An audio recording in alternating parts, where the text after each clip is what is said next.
maybe not. Let's see. All right, what's going on out there, world? It's your boy Tommy on the spot. Welcome to today's edition of Disney 101. It is a special Saturday morning edition of the show. We are live and on the air. Thanks so much for all of you for checking us out here today, for starting your morning off, for starting your weekend off right with both of us. I am Tommy on the spot. We got Steve on the other line. How are you doing today, Steve? Great, now that I have my coffee. Yeah, I actually do as well. It's a coffee edition of Disney 101. I also ran out, got some coffee, and it's been a pretty crazy time. How was your week down there in Orlando? It was pretty good. We finally got a chance to get to Mickey's Not So Scary Halloween party last week. And, oh, very, very cool. Yeah, other than that, just, living the dream. I hear you. Yeah, no, it feels like we've been under rain here for forever down here in New York, and hopefully that will that'll change. But it seems like we've literally had like 5 straight days of nonstop rain. But thankfully, it seems like it's clearing up a little bit, and it should be. It's great to get back on here with you and with all the folks here at Disney 101. So I guess, do you want to start off by going through kind of your trip to the Mickey's Not So Scary Halloween Party, or should we jump into the news and then kind of circle back to that in a bit? We can do either one. Let's do the news first, so that way we get it out of the way. Sounds good. Sounds good. Well, I had posted it on our official Twitter page just a couple days ago. Let me take a look at when I actually had posted it. I posted it just on October 11th, just 2 days ago. The official trailer for the new Disney's Aladdin, the live action, was released. And have you gotten a chance to check this out? I did, and I'm really excited about it. Yeah, no, it looks great. This is the continuing now. So how many times around have they? This is really the continuing, I guess, of the animated classics being transformed into live action movies. They've done it now with The Lion King. The Lion King's coming out. Yeah, Lion King's coming out. So I think, it started off with like Cinderella and The Jungle Book, and it's going to keep going with The Lion King and Aladdin and Lilo and Stitch and They're doing Lilo and a couple Stitch other ones now. Yeah. And is Stitch going to be a furry character? I'm going to guess he's going to be CGI. Ah, that would be so fun. They put a furry character in the movie there. But then they also, obviously, I think they did Beauty and the Beast as well, right? Yeah, Beauty and the Beast too. How could I forget? So that's pretty crazy. And this one does look great. So Will Smith has a big role in this upcoming movie. Is he the genie? Yeah, and it's gonna be hard because you need him to not try and do like a Robin Williams imitation. He's gonna need to be his own thing. So I'm really hoping for a Fresh Prince as the genie type deal. I'm not hoping that he's trying to in any way capture what Robin Williams accomplished, because it would be doing a disservice to Robin Williams, and it would be doing a disservice to Will Smith as well. Yeah, I mean that Robin Williams role of the genie is one of the most, in my opinion, one of the most iconic roles, and it is tough because I feel like when you think of the genie, you think of Robin Williams, and just because of all the classic quotes and all the, it's almost like he brought that animated role to life in a way. And I remember when he had passed away a couple of years ago out in New York City, they did a bunch of different movies out in like the parks for about a week or so, and we went down there and saw Aladdin, and just to see kind of that role reprised. Now, I will say that the Broadway show of Aladdin, which we've checked out down here, there is a genie who does that. He's been doing it, I believe, since the show opened, or at least over the last few years. And he does his own thing. He puts his own spin on it, and I think that if Will Smith does that, he can do a good job. Yeah, I mean, there have been a couple of Disney cruises that we've gone on where when you're watching the shows that are at night, either before or after your dinner, the genie makes a couple of appearances on a couple of the shows, and the genie on the cruise really tries to do a Robin Williams impersonation, but make it a little bit more contemporary, and it works to an extent, but it's just not the same. No, no, and I mean I don't expect that it will be. I'm very interested though because it does seem like they are going to bring, at least in the trailer itself, which looks absolutely incredible. Looks like they're sparing no expense as per usual. But it looks like they're bringing the bird to life as well. Yeah, I saw that, which is, again, not as iconic, but if you're not having Gilbert Gottfried do the voice, I mean, what's the point? That is very, and it doesn't seem like they're going to, correct? I doubt it after everything that again, going back to this, he got himself in trouble a couple of years ago with something that he said or something. So that's why he got dropped from Affleck. And that's why, he's been redubbed in, Aladdin and that kind of stuff. So, Jeez, yeah, that's, you're right. It's going to be that will be tough. But I'm interested in it. It does look like it's going to be it's going to be a good movie. I think Jungle Book did a really good job in making that a live action movie. It does seem like that's really kind of what they're doing in the future there, is bringing all these animated classics to life. Is there any animated classic that you'd at some point like to see brought to life? Ooh,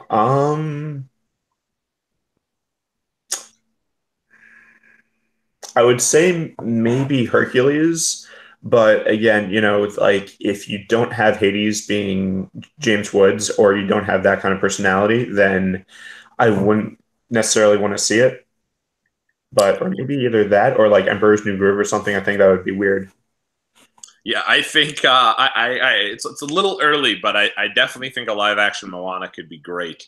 That would be Particularly, good, and you just have The Rock be Maui anyway, and you'd have 100%. You I could have forget the The name, Rock but there, decked out as Maui. It could be great. So I definitely think Moana, and I'm sure we're years away from that, but yeah, I think part of it is the idea that you're recreating these movies that are so iconic and have been around for a long period of time. So it'll remain to be seen. actually, I'm going to take that back. I would want to see a live action version of The Black Cauldron. Oh, Because one, that's taken that it's considered like the quote unquote dark age of Disney, mostly because the movies didn't do so well, and the movies that came out around that time are a little bit darker in theme. So I would love to see a live action Black Cauldron. that I guarantee you is that one's a little outside the box. I'll give you credit for that Yeah, one. I mean, But yeah, so that's my that would choice. be fun. It would be very, very cool. Speaking of taking something that is old, I guess, or classic and revving it up, it was announced this past week that for over the span of 2 years, Disney is going to be shutting down Spaceship Earth in Epcot and renovating the attraction, according to WDW News Today, to make the attraction more timeless, more modern, and more Disney. And so in doing so, and more family oriented. And so in doing so, the classic attraction is being renovated, basically torn down from the inside out, and they're going to be shutting it down in the spring of 2020 all the way up to 2022 when they have everything kind of come into a head there. So what do you think? How do you feel about this? Uh, I think it's been a long time coming. Spaceship Earth has needed some sort of renovation, and they had a little one a couple of years ago where they added the touchscreen stuff that you do at the end of the ride and that kind of thing. But I mean, the fact that the last scene, really is the whatever her name, Foxy or whatever her name is, the '70s, neon spandex afro girl like standing in the huge computer lab, and they're saying personal computers are the wave of the future, and I think it can do for an upgrade. Yeah, no, I definitely hear you on that. But at the end of the day, I think part of the charm there is the idea that you're remembering the idea that your parents or you were as you were a kid or whatnot have been involved in that attraction. So I guess it's good that they're keeping it there. But as you said, a little bit of renovation, I guess, wouldn't be the end of the world, as long as they still keep the interactive piece where you're seeing your future kind of unravel between you. But part of me is afraid of what that will be updated to. Might be very social media centric, I guess, if they were to do kind of your future, and will we all just kind of become little emojis, so to speak? Yeah, because I mean, it's also there's a similar problem with the Carousel of Progress, where the Carousel of Progress is supposed to be this celebration of ingenuity and progress and technology and all that stuff. But again, it stops around the turn of the century when a lot of these things like automated houses and that kind of stuff and like virtual reality video games and stuff were kind of just taking off. So, it has like very primitive, versions of things that are now, mainstays. So I think it's kind of weird to say, oh, hey, look at that person, trying to figure out their oven. Like that's not how it works anymore. What is that? That is a good point. I mean, it's going to be crazy though because of the fact that I think there's definitely going to be a transition period in Disney World. So over these next few years as they prepare for all this stuff to come out in 2022. And I'm sure in 2022, it's going to be a real kick in place. But before that, during that transition period, there's going to be a lot of stuff that they kind of need to, there'll be a lot of construction going on. Oh yeah, yeah. I mean, but that's, one of the things about Disney is that it's always, especially Disney World in particular, you know, it's always going to be changing. It's always going to be evolving. That was Walt's vision of, it was his vision at Disneyland. That's why one of the pillars, I forget what the actual name is, but one of the pillars on the Disney land castle, Sleeping Beauty Castle, isn't finished. And that was done intentionally to kind of be a symbol of this park will never be finished. We're never going to say, all right, we're done. This is it. No more. We're always going to be changing, always going to be evolving. And, that it's been, so people that say, oh, I hate that they change things. Walt from the get-go said, we're going to be changing things. This isn't going to be this way forever. I want to change things. Yeah, that's and I mean I think part of the fun is that constant evolving. When they announced that California Screamin' was going to become the Incredible Coaster, and I don't know if they've changed anything other than very small amounts of that in Disneyland. My wife now is very excited about the next time we go down to Disneyland because of the fact that it's now Incredible themed and the ride she's been petrified to go on over the last couple of years. Every time we've been there. She's supposedly ready to give this a shot. Yeah, definitely. Like probably my favorite ride there. So definitely you want to go on it at least once, if not twice or 3 or 4 times. You just spend the whole day on it. There you go. There you go. Is there anything else you wanted to kind of touch on here? I guess in terms of news before we get into I guess our bigger topics of the week. News? No, I think that's it for news. One other thing I did want to quickly touch on, there were some rumors that it looked like the NBA experience was actually not going to be coming out at all, but instead it looked like there was going to be a CityWorks Eatery and Pourhouse that was going to be brought to Disney Springs, but it does appear now that actually CityWorks Eatery and Pourhouse will be adjacent to the NBA experience, actually in the exact same building. It says it's opening sometime in the summer of 2019. It will feature craft beer and American food with 80 beers available on tap.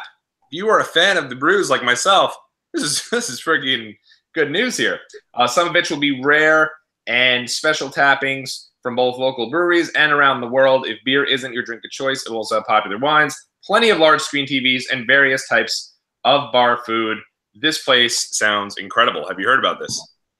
I've not heard about it, but that does sound pretty good. But I mean, they've been doing back and forth rumors about the NBA experience since it was first announced, a few years ago, because it was, oh, it's going to happen. And then everybody was like, but why? And then they said, oh, well, it's not happening because, the contract fell through or whatever. And so Disney Quest got a stay of execution. And then they finally said, yeah, no, we're tearing it down. And then the NBA experience is coming. And everybody was like, but why? Yeah, I'll be honest. I don't know. I know the NBA is very popular, and they have some stars that are incredibly popular. But I just don't know if it fits. I don't love the idea of the NBA experience, especially when Disney's so intertwined with the NFL. Give us the NFL experience. Yeah, have a different member of a football team there during the week for an autograph signing. There's so much more I feel like you can do if you have the NFL experience as opposed to the NBA experience, which doesn't. I mean, I know ESPN does broadcast some NBA games, but it just feels like Disney's really kind of embraced the NFL with all the stuff we've spoken about their Monday Night Football deals that they have going on. So I don't know how the NBA experience will do. I mean, there's certainly marketable characters like, LeBron and Steph Curry, and there's like 3 or 4 different teams that you could really get behind and market. But I just don't know. I mean, the Knicks are completely awful. The Bulls are completely awful. I just don't think it's a great idea right now, at least really whatsoever right now. Yeah, and that's kind of one of the reasons why I kind of have fallen off from basketball in recent years, because it's always the same 2 or 3 teams that win it. At least in regards to football, yeah, the Patriots are in it every year, and more often than not, the past 10, 15 years they've shown up. But, they're, it's a lot more it's a little bit more of an even playing field in regards to, football or baseball. But, basketball, the same 2 or 3 teams have won it the past few years. So it's like getting old at this point. For sure. Yeah. And I will say that I really think, from a personal standpoint, right now with kind of WWE's popularity being at such a huge deal, I'm always rooting and always hoping that for that WWE experience, because I do think that Disney and WWE are just a little bit separated there in terms of certainly the audiences now, with WWE being a PG product and really being a family-friendly product. That would be something that's awesome. Of course, they just signed a huge $2 billion deal with Fox, so I don't think that's happening anytime soon. But I think that would even make more sense than an NBA experience. Yeah, but the thing about that though is the last time they tried a WWE themed restaurant, it didn't really go over too well. It didn't. That is true. Other than my family who frequented the place, it wasn't exactly a good thing. But as we transition now out of the news, you did make your trip down to Mickey's Not So Scary Halloween Party last week. What did you think of the experience? It's always a good, we always like going over to the party. It's my wife's favorite parade. It's one of my favorite fireworks shows, and I like to parade too, also. So it's just, and especially for the fact that, recently we really haven't gotten a chance to go out to the parks too much. It's really a good way of, seeing little things that have changed, and, getting to do things that we normally don't do, and trying to still keep the magic alive, to kind of throw a cliche out there. But to make sure that we, since we do live here in Orlando, and we worked for the company, both of us, for 5 years, trying to make sure that we're still keeping things fresh. So we try not to go to the parks too often. But when we do, we always try and make it special. And the Halloween parties are a great way to do that. So were you guys dressed up as the pirates? Did you put the costumes back on and head there as pirates? Yes, absolutely, we did. Yep, full pirate costume, and it's great because especially when we added our own little touches to it and stuff. It makes it that much because I don't know. To me, when I see now when we first started doing it, and I would see adults walking around dressed up, and I said, "How could you do that? You're an adult. Why are you dressed up?"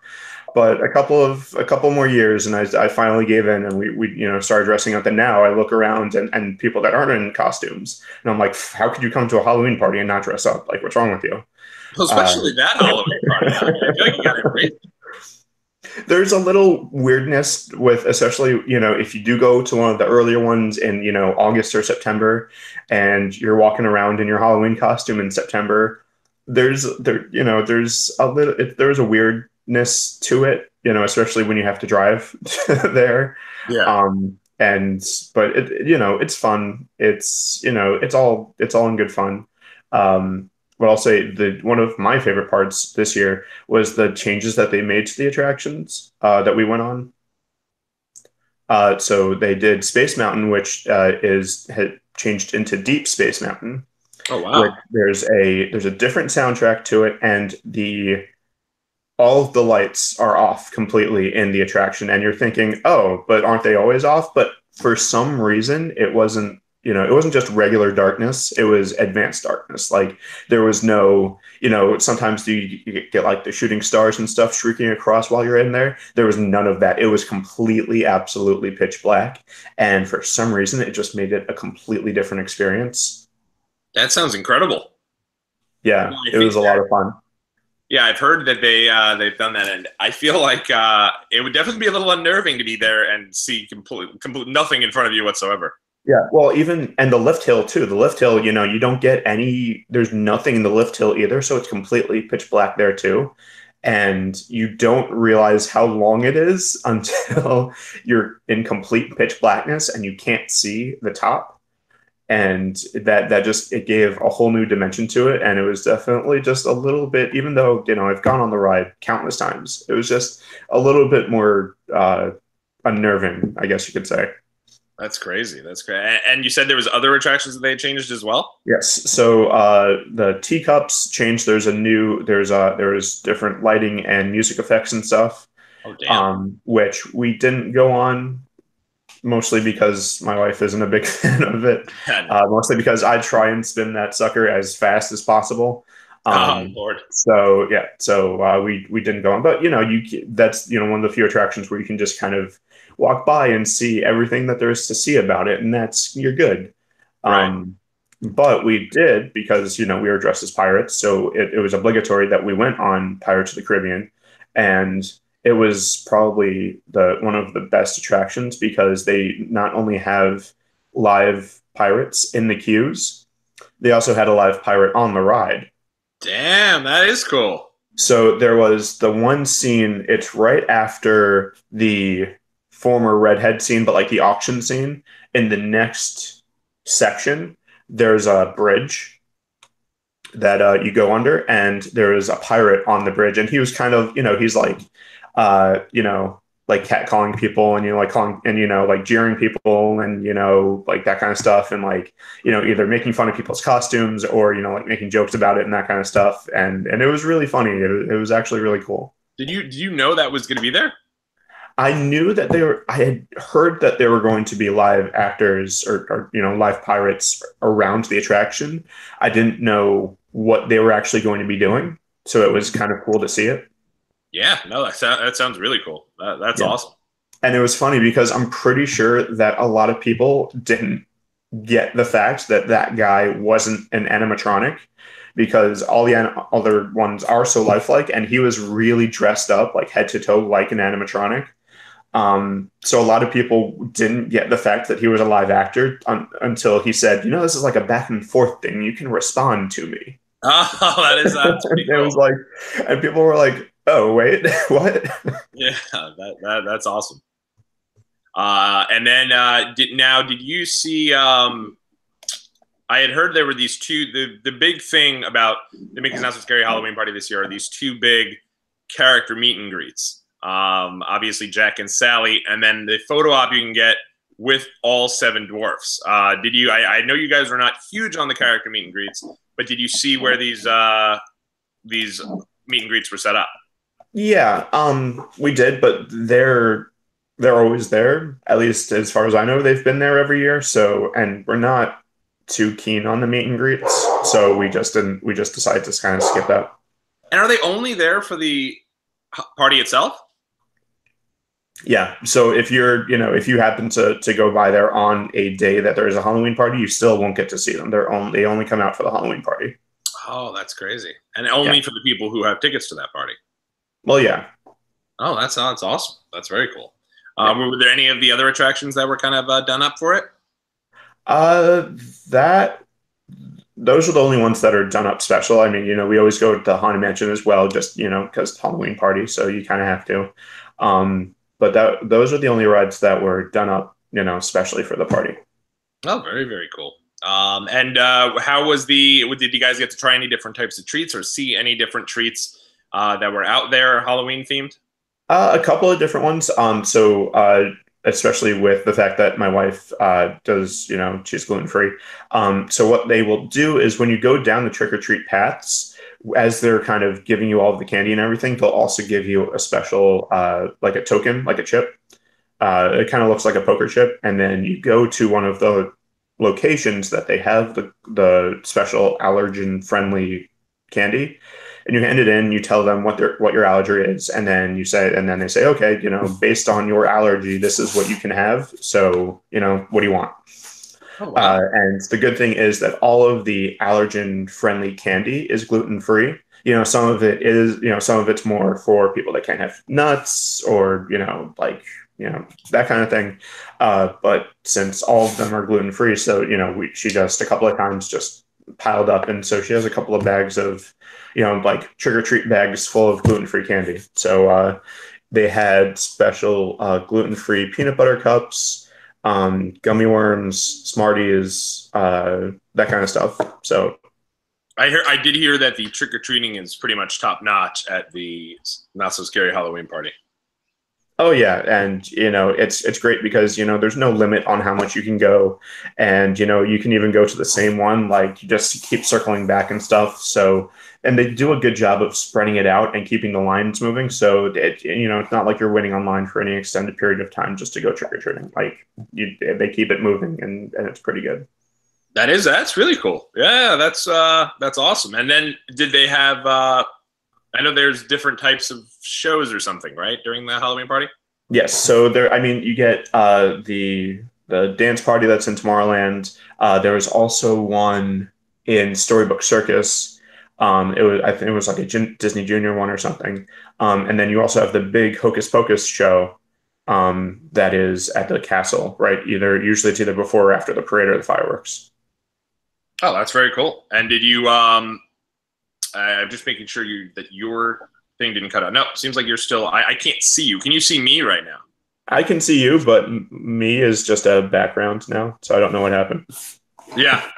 Oh yeah, it does. It seems like you've lost your connection. Maybe do you want to try to sign out and jump back in and see if that works? Yeah, I'll try that. So Steve is now officially logging out, and he's going to jump back in. He had turned into a small emoji blue man, so to speak. So hopefully when he comes back in, we'll be able to get him back on there. He's going through all of the different Mickey's Not So Scary Halloween parties. I will say that I do know for some folks that are going to the parties, I do believe most of them are sold out right now. I don't think you can get tickets for these at all, both from WDW or Disneyland. I don't know if maybe you can go there and get on some sort of standby line, but unfortunately, I do think those are gone. It does seem like Steve's back. Yay! All right, yeah. So you turned into basically like the stock photo of the Twitter Yeah, icon. yeah, I saw. Yeah, like a little egg. But that was it's a little odd. But glad to see you're back here. So yeah, so while I was filibustering about not being able to get tickets to the Mickey's Not So Scary Halloween party, you were saying about these. Did you participate in the dance parties? no. And you had said yes. I would have. So the dance parties, no, but the stage show in front of Cinderella's castle is pretty good, because it's where the Sanderson sisters are there, and they have to find certain ingredients to their spell that they're trying to make, and so some Disney villains come out and help, and they come out and they'll sing songs and do what is kind of the template for the stage show. Usually when Mickey is up there. Just with villains and stuff. Which who doesn't love villains? That's really cool. That is so. It's basically like the villains are the stars of the show. Yeah. Oh, cool. And then there's also the parade, right? There's also So the parade happens twice. The parade will happen once before the fireworks and once after the fireworks. And just as a tip, usually if you can. If for some reason you don't want, if it's a particularly, crowded night, or if it's sold out or whatever the case is, and you can't get a good spot for the first parade and don't feel like waiting, half hour, hanging out, always shoot for the second parade because it's always much less crowded, because most people will stay for the fireworks and then a lot of people will hightail it out of there. So one, you don't have as much crowds leaving the park, and two, you're usually getting a much better spot. That's cool. Yeah, and I will say that I think that the appeal of the parade itself has really kind of, really kind of expanded a bit ever since they've gotten rid of the nighttime parade, the electrical parade, so to speak. That's what at least I used to call it back in the day. But yeah, with that not being there, and there not being really an opportunity for you to be able to see a parade at night, this is pretty cool to be able to do that now. Yeah, and this, it's a very unique parade because it's, one the usual, cast of characters that are there, like Mickey and Minnie and Goofy and everyone, they are in Halloween costumes themselves, so it's a unique way to see them, and then it's also a unique way to see a lot of other characters that you don't normally see, like Pain and Panic from Hercules, and they have grave diggers from the Haunted Mansion, and they have a bunch of pirates out and about, and it's they have like cowboys and cowgirls that are dancing. So each there's like each one kind of comes down, and it's one of my favorite parades, and it's absolutely my wife's favorite parade. It sounds very, very cool. And it definitely sounds like you're getting a lot of kind of bang for your buck there by going down to the Not So Scary Halloween Party. Especially if you aren't local and you don't have an annual pass and are just kind of buying the regular tickets because or if you are local and you just happen to not have an annual pass, since you can get in at 4 p.m. before the party starts if you can. It's a great way to just spend a day at Magic Kingdom without having to deal with a lot of the crowds, and then you get the special stuff at night. So Oh, that's really cool. Yeah, no, that sounds so you're able to get in at 4 and then this basically goes until midnight, right? yep. So you still get, if you get there right at 4 p.m., you get 8 hours in the park. And I'm sure the rides themselves now are the lines for the rides like way shorter at the Halloween party because of how many people less there are than a normal day? Yeah, definitely. So one, there are less people in the park, which cuts down the lines immensely. Two, there are no fast passes during the parties, so you don't have to worry about a fast pass line kind of clogging up the standby line and making that line a little bit longer. And also because of the fact that it's a party and there's so much else going on, it really spreads out the crowds a lot more, so that the lines really aren't that bad. Even for the big things like Space Mountain. We maybe waited 15 minutes for that. Pirates of the Caribbean, we waited a little bit longer, but that's because it was right, it was right in the middle of the party. But we maybe waited 20, 25 minutes at that. Oh, damn, that's incredible. That's Yeah. very, very cool. And the only park that has the party is the Magic Kingdom itself, right? Correct. Yeah. So a lot of times around 7 p.m., you'll see a max exodus, and the other parks will get a little bit of an influx if they're open a little bit later. So Epcot usually sees the most around 7 to 9. You'll get the most influx of people. Yeah, very cool. So what do you think? So I guess in closing here, if someone's going down there for the first time, what would your advice be that they should definitely go out of their way to do? So definitely do the special attractions, so Space Mountain, Pirates of the Caribbean, and Teacups if that's your jam. Would definitely, again, especially if you have kids or if you yourself are interested in doing the meet and greets and the characters and getting those special pictures, definitely check out the special meet and greets and get your fill in with candy because hey, it's included, so you might as well. Yeah, no, I would have candy for the remain. I would make sure I'd have candy for the remainder of the year if I went down there and just took advantage of the immense amount of candy there. But it sounds awesome. Sounds like a really cool time. What'll also be hopefully a very cool time. My wife and I have been planning this trip here for quite some time here in October. Normally we do an annual trip, and we normally try to leave this country, which is shame because I like the good old US of A. But we usually leave the country every October or so. Last year we had made a trip down to Italy and Paris. The year prior to that we went to Cancun, Mexico. One other year we did Turks and Caicos. And so we always try to go and do a little bit something different. But this year, and it was a very last minute trip, legitimately a week ago, not even a week ago, earlier this week, we had booked the trip, and we're very excited because we are heading to California tomorrow morning, heading down to Disneyland on Monday and Wednesday, and really looking forward to it. It should be a great time. Unfortunately, the Halloween party is completely sold out and has been. I hear at Disneyland it sells out really way ahead of time. But we're going, and it should be a very, very cool time. And so what I wanted to do was kind of prepare for the trip a little bit, and kind of get your thoughts on a couple of different things. First off, I don't know if you know this, but so when the Mickey's Not So Scary Halloween Party happens, do they close the park to the public earlier? So usually they won't close it earlier.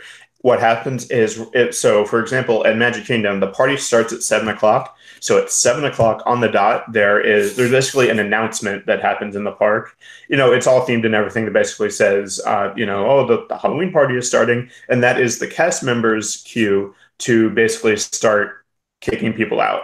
And it's a really cool thing that happens if you happen to be in the area around the time that it happens. Basically, what happens is the cast members that are in the farthest parts of the park.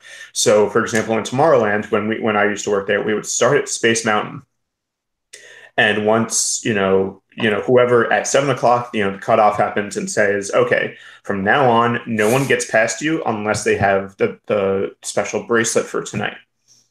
And then once we know the last person to get past us without a bracelet leaves the ride and leaves the area, you start working your way forward and you start kind of filtering people, and it's almost like, you just make a human roadblock and you just keep going forward and keep going forward, basically. And we'll push people more and more towards Main Street or more towards Fantasyland, and they'll kind of push. And then basically, you kind of very nicely say, hey, you can't come this way. And, you kind of have to leave. And more people go and go. And then, usually it could take anywhere from a half hour to an hour, depending on who was where, to get everybody completely out of the park. And then, that's it. Oh, damn. So if you have like a park hopper, you've got to go to one of the other parks to close your night. Yeah, you have to leave. You can't, you don't have to go home, but you can't stay here. There you go. Well, the reason I bring it up is because when we were looking at this, and unfortunately, because we are two very last minute folks, and in booking such a last minute trip to Disneyland,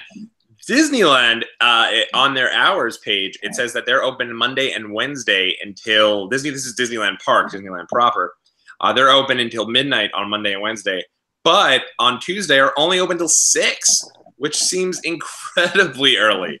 So we definitely, that's the reason why we've kind of broken up the trip. And it's the first time that we've been able to do this. Usually we set up a trip where it's you go to Disneyland one day, you go to the California Adventure one day, back to back. This year, we're actually going on Monday and Wednesday because of the fact that the park closes so early on Tuesday. And there's no difference in price, too, which I'm like, you're getting 6 hours less at the park. Shouldn't there be some sort of price cut if you're going to be getting that? So do you know when the parties actually are at Disneyland? I'm assuming they start at 6 because that's when they cut you out of the park. Yeah. So that would make sense then. Yeah. It's crazy though. Yeah. But that's also probably why it's open so late the other days, to kind of make up for that. Right. Well, I mean, one of the things I hear that is pretty cool is the idea that the park itself, it seems like even though the parties are closed and you can no longer get tickets for those, which is somewhat unfortunate, it does seem though that a lot of people are going to be, a lot of the different Halloween stuff is available pretty much to everyone. I think there's like the parade, the fireworks, and the candy that are not available to everyone, but pretty much everything else is, which is pretty interesting in Disneyland. Yeah, and I think that kind of goes a little bit more back to the fact that Disneyland does cater a little bit more to annual pass holders.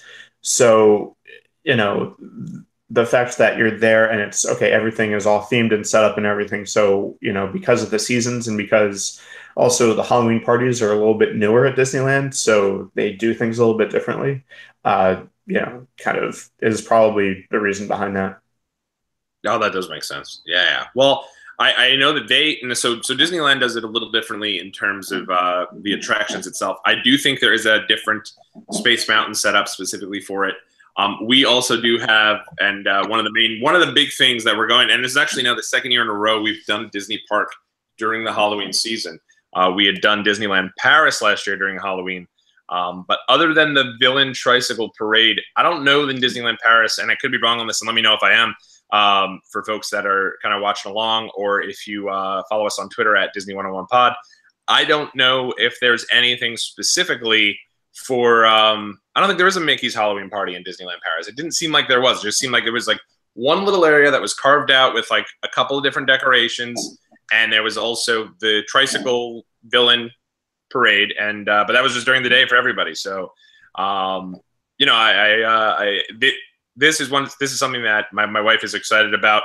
But of course, we just did last week our Great Disney Debate.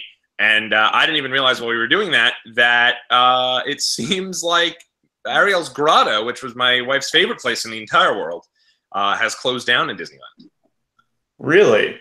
Yes. Yeah. So we're big on the character dining. We had the princess. Usually we did the princess dining. With that now out of the way, though, what I ended up doing was surprising my wife. Hopefully she's not watching along here while at work with her friends. I highly doubt she is.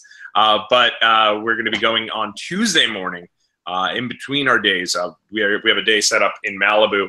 And what we'll be doing is earlier that day, we're going to be going to Goofy's Kitchen, which is in the Disneyland Hotel, and doing the character dining there. We had originally set it up where I had actually asked some folks over on Facebook what they would suggest in terms of you going and doing, you know, if you were going to do like a breakfast or you were going to do a character dining, and a lot of them over there, and thanks to the folks who participated in that chat. A lot of folks had suggested the Plaza Inn, which is currently the only, I believe it may very well be the only character dining in all of Disneyland right now. And it's it's Minnie and Friends, and it ends up where you can meet up to eight characters while doing character dining, which is pretty crazy. But we're not huge on, we didn't really want, because we were there only 2 days, we're doing one park a day. We didn't want the character dining to take up such a large chunk of time. So I felt like, let's do something a little different. Let's go see one of the resorts. We'll be able to go see the Disneyland Hotel, which is why I picked Goofy's Kitchen over the PCH Grill, which is Donald Duck's deal that he has going on at the Grand Californian. And I do know Grand Californian is like the top resort, but I hear that the Disneyland Hotel is a little more Disney-centric. So I felt if we were going to check out one of the two, let's check out the Disneyland Hotel. It'll give us an opportunity to get over there. And so we have the reservation set up for $7.50 for the breakfast buffet over there. Okay. I think you might have your restaurants backwards, but that's okay. Do I have the restaurants backwards? Well, so there's the Storytellers Cafe. That's over at the Disney's Grand Californian Hotel and Spa. And then PCH Grill is going to be at the Paradise Pier. There you go. Yep. And they're still at the honestly, hotel, but yeah. It does seem also like the Goofy's Kitchen, one of the reasons I liked it, A, because it's in the Disneyland Hotel itself, but also because you're getting all of your core characters basically in one sitting there. Now, will this mean that we won't do a tour of Mickey and Minnie's house? I can only hope, but I'm pretty sure we still will. But I hear you get Mickey, Minnie, Pluto, Chip and Dale, and Goofy all in one location. So I thought that's pretty cool. I was just doing a quick little research here about who's going to be at what, but yeah. Yeah, it seems like the plot. If you look at the Plaza Inn, there's a lot of characters that are involved in that one. But I also but also at Storytellers Cafe, because you get Mickey in a special in his like adventurer costume. Yeah, and there's a few other ones in there too, isn't it? Like I want to say Fairy Godmother's on that one. It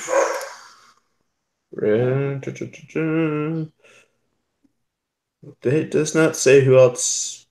They don't really like to announce who exactly is going to be there because it's always a chance that it could change.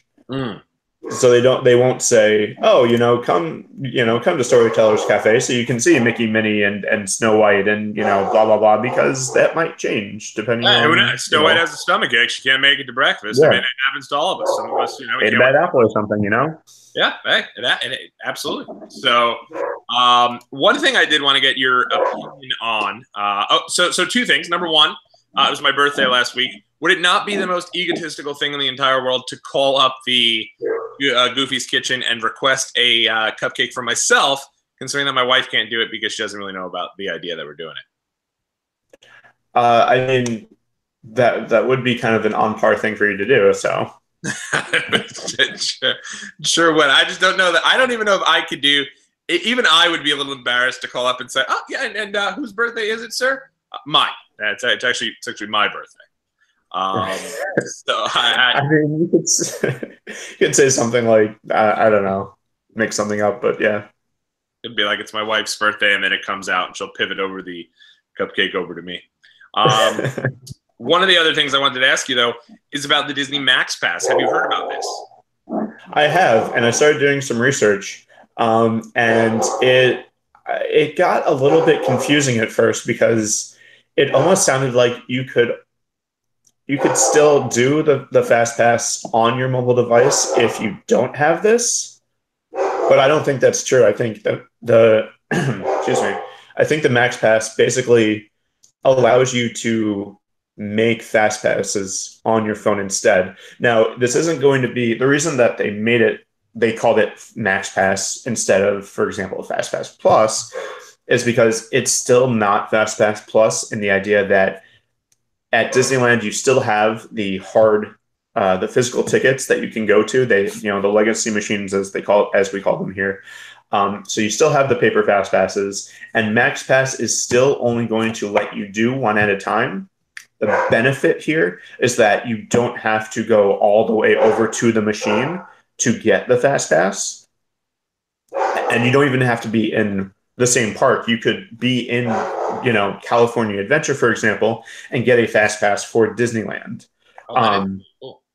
Yeah. So, but it's still one at a time. It's got to be either, you still have to either have used it, have the time elapsed, or have 2 hours elapsed since your next, to get your fast pass. I think it's only an hour and a half for Max Pass, if I'm not mistaken. Okay. So maybe there you go. Maybe But it's only one at a time though. it's still only one at a time. Yeah. But so do you think that it's worth it to go ahead and invest in this? For $10 a day, it's the least expensive fast pass system that you have to pay for. So if it's worth it to you, $10 to not have to run all over the park, then sure. The fact that there is a free system that works the exact same way, and the only downside is that you have to go to the attraction, or you have to go to the distribution location in the park to get it. That's probably why they've only made it $10, because the upside here is convenience more than anything else. You don't really get as much of an extra benefit. If it was pay an extra $10 and it was above and beyond your other fast pass, so that you could maybe have two at a time, I could see an upside to this. But it's basically just in addition to fast pass, you get to make it online. Gotcha. Yeah, what we were considering doing is maybe doing it for one day and then adding it for the second day if we feel like that first day it really works out. I do think it's kind of cool that, like, let's say, if I'm not mistaken, the way that it works is you can go on, let's say you go and you get a fast pass over to the Incredible Coaster, and it's only 30 minutes. Second you get onto the Incredible Coaster, you can pull out your phone and you can set up another fast pass. Oh yeah. And that's, theoretically that's the way that Fast Pass Plus works at Disney World too. It's just that you're most of the time, because you are allowed to pre-register either 30 or 60 days in advance. Most of the time, most fast passes are taken by the day of, So that's why I always liked Disneyland and the legacy system better. This is what I envisioned Fast Pass Plus to be a little bit more than what it is now. Right. Because the downside to having to plan 30 or 60 days in advance is really, it really doesn't benefit anyone besides those super hardcore planners. And it kind of forces people that aren't that to kind of learn a completely new language and a new system. Whereas people that are either maybe going for the day or a spur of the moment, trip like you guys are, or, people that just aren't planners and don't really want to be tied down to that kind of system, it puts them at a huge disadvantage. And that's why Disneyland hasn't done that yet, because again, going back to the fact that they cater more to locals and to annual pass holders and, California residents, you wake up and say, oh, maybe we'll go to Disneyland today. It's not okay, we have this planned out for months and months and months, and we have, dining reservations done and this and that. So at Disneyland, you don't have that culture of pre-planned everything down to the minute. Yeah, no, definitely. And I mean, I think for us, because there is so many photo ops too and everything like that, that we kind of want to be spending as much time and maximizing our time in the parks. I think we're going to end up doing it. One thing that I also like about the Max Pass is that it doesn't, the way they're kind of describing it, it seems like if you have the Max Pass, there's not going to be too many opportunities for things to sell out. Do you think that's true? I think the things that normally sell out are still going to probably sell out. Like, the Incredicoaster, maybe just because it does have the new overlay. But the Radiator Springs Racers is probably going to sell out pretty quickly. Fantasmic is probably still going to go really quick. A couple of other things that usually go pretty quick probably will still go quick, and it might just go a little bit quicker. I don't think it's going to necessarily sell out the second it happens, but by noon, it probably will be gone like most things. Yeah, but that kind of also depends on when you're going. If you're going in the middle of a week during a school week, probably won't be as bad. Right. Well, and I also heard there's two different Guardians of the Galaxy attractions as well now. That's what it looks like, but I think that might just be because of the seasonal change. That's why they have both of them listed. Yeah, I see. Oh, I see what you're saying. So you think the seasonal change has taken over the original attraction? That's what I think. Which would make a lot more sense. But that's what that's what I would. That's why I see both listed. Yeah. I was wondering, like, did they make maybe like this set? Is there like two different kind of former Tower of Terror buildings, and they transformed one of them into a Halloween attraction? But that doesn't make any sense. I was trying to figure that out myself. Yeah, there's only the one, unless it's maybe only for the parties, but that doesn't really make sense either. It also doesn't say it. Like, if you look at their, like, because when I was looking at whether the parties were an option for us originally, I looked, and it really doesn't seem like there was too much different in the parties. So I'm looking here, and it does say for Guardians of the Galaxy Mission Breakout, it's open 8 a.m. to 10 p.m. But then if you go look at Guardians of the Galaxy Monsters After Dark, it's only open from 5 p.m. to 10 p.m. So it might be a deal where it transfers over. It might switch over after dark, or it might switch over on party nights or something like that. Yeah, well, I don't think there's parties in California Adventure. Oh, so maybe it's just happens after dark. That's pretty cool. All right, idiot. That's hopefully we'll be able to make that. So now I guess that's why we should plan that out to go to that Guardians of the Galaxy first thing when we first get there.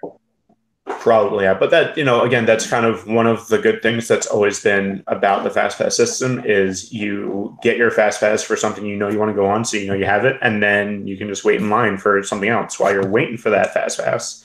And then you do the same thing where you get another one, and then while you're waiting for that Fast Pass, you can go on other rides or do other stuff or whatever.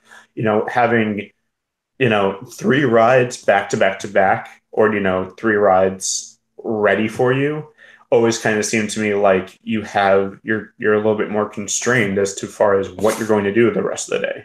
Because you're always like, oh man, if you start falling behind on one of those Fast Passes, then you're playing catch up the rest of the day, and you might not get another chance to go on that if it has a super long line or if the Fast Passes are already, distributed or whatever. So, that again, one of the reasons why I like Disneyland better than Disney World, because you don't have that, oh my God, if we don't do this, we might not get a chance to do it now.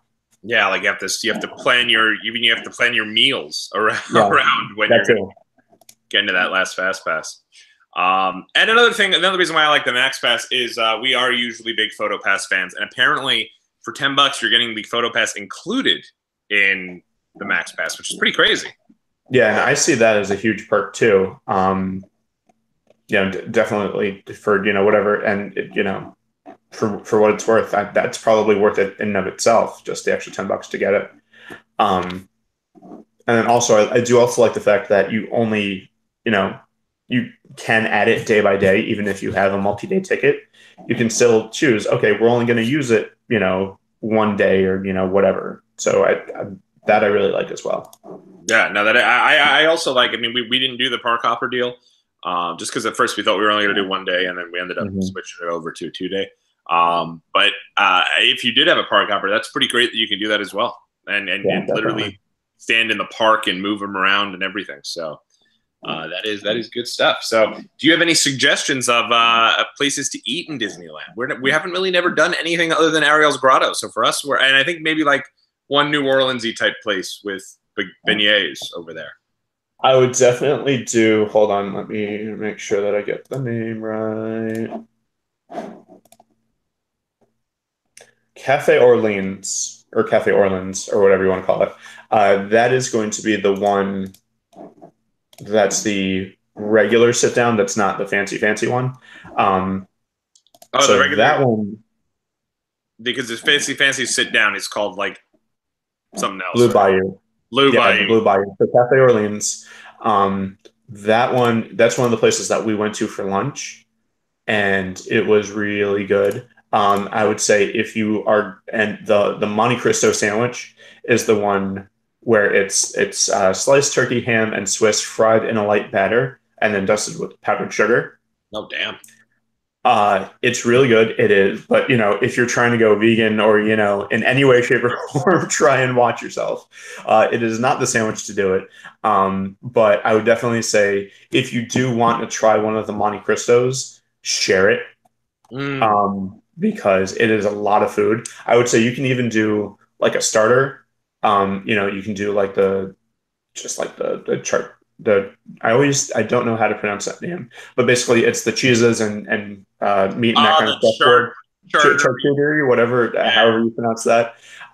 You could do that and the Monte Cristo, or like a Monte Cristo and a side of fries or something, and be good because and like share that between the two of you, and you'll be good. Don't do what I tried to do and finish the whole thing, because you're going to try and muster your way through it, especially after spending $21 on it and like almost on the border of making myself sick. I had to stop, and I hate leaving food on the plate, and that, I think that hurt my pride more than it hurt my stomach. Yeah. Well, is Disney cool with you sharing dishes? Yeah, absolutely. Oh, damn. Well, there you go. Yeah. The only time they don't like you sharing dishes is if it's, like an all you can eat place. Because, then if you say, oh, only one of us is going to order the all you can eat, but we're going to share it, well, then both of you are doing it. But if it's pretty sketchy. We're going to split an entree, yeah, that's fine. That's pretty sketchy. Pretty sketchy to head there to the buffet and say only one of us is going to eat. But I am looking forward to that Goofy's Kitchen. I did hear they have some good stuff there. Obviously, you've got your Mickey waffles, your mini pancakes, and I know they also do a big breakfast buffet, and they have things like peanut butter pizza and crazy Goofy type stuff. So I'm excited about that one. I think it should be a good time. Yeah, and also I don't know if they're still doing it, but I know there was. I don't remember which one, but they do actually. I think it's No, I don't know if it's La Brea Bakery, but there's one of the bakeries that basically you can kind of take a quick tour of the bread, of like how to make their bread, and then they give you some free bread at the end, which is kind of cool. And this is in Disneyland? At California Adventure. Oh wow, that is really cool. Yeah. But yeah, that, and also like I said, the Jolly Time Cafe. Oh damn! Definitely Jolly Holiday Bakery Cafe. If you need to grab something for breakfast at Disneyland, one of the days, if you're not going to, basically the other day that you're not going to the character breakfast, I would say for breakfast, stop into the Jolly Holiday Bakery. That sounds incredible. Yeah. Well, one of the cool things, if you guys are subscribers here to our YouTube channel, and if you follow us on Disney 101 Pod, the plan is to be very active on both of those kind of outlets there. I want to provide you guys with as many photos from our trip as possible. My wife and I will be doing some videos and some reviews kind of throughout the entire deal there, and checking out all the different attractions. So if you are thinking about maybe sometime coming down to Disneyland during Halloween season, you'll be able to see videos, throughout the week, or at worst, when we return next Sunday. So we're going for a full week. Well, we're not going for a full week. We're going for basically 4 days to California and 3 days over to Vegas. So we'll be back next Sunday and and my first trip to Vegas as well. So I'm excited about that as well. Yeah, should good be luck. yeah, should be a good time. So that is, I believe. I mean, we've already. I know you have to get going soon. So we're gonna let you guys go. We did talk to you guys about kind of those dream attractions. We'll try to do that next week. Obviously, next week I'll come back and also review a bit of my trip there with you guys and talk about that. But now is as good a time as any to hit that subscribe button. There'll be a lot of more content up throughout the week. Is there anything that you wanted to add, Steve? No, just have a magical week, and I'll see you real soon. Yeah, absolutely. So if you want to follow us along, you can follow us on Twitter at Disney101pod. You can follow me on Twitter at Tommy on the Spot, and you can follow Steve on Twitter at SteveCJ556. Until next week, everybody. Thanks so much for joining us, and have a great day.